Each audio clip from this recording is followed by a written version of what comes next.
महाभारत का सबसे प्रसिद्ध युद्धों में से एक था कुरुक्षेत्र का युद्ध, जो धर्म और अधर्म के बीच निर्णायक संघर्ष माना जाता है।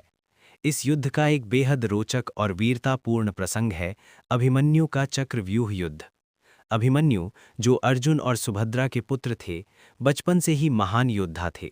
उन्होंने अपनी माता के गर्भ में ही चक्रव्यूह में प्रवेश करने की कला सीख ली थी, लेकिन उससे बाहर निकलने का तरीका नहीं जान पाए।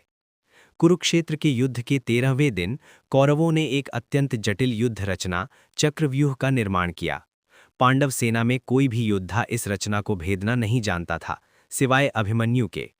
परिस्थिति को देखते हुए अभिमन्यु ने अकेले ही चक्रव्यूह में प्रवेश करने का निर्णय लिया।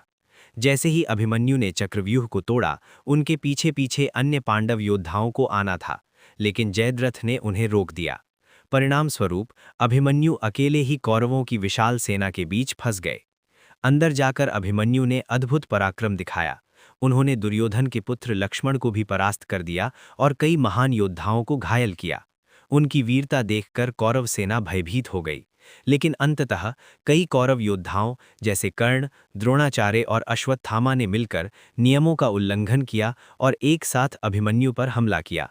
उनके धनुष को तोड़ दिया गया, रथ नष्ट कर दिया गया और अंत में निहत्थे अभिमन्यु को निर्दयता से मार दिया गया। अभिमन्यु की वीर गति ने पांडवों को भीतर से झकझोर दिया। विशेषकर अर्जुन ने प्रतिज्ञा ली कि वो अगले दिन सूर्यास्त से पहले जयद्रथ का वध करेंगे। ये युद्ध न केवल अभिमन्यु की अद्भुत वीरता का प्रतीक है, बल्कि ये भी दर्शाता है कि अधर्म से लड़ा गया युद्ध कितना क्रूर और अन्यायपूर्ण हो सकता है।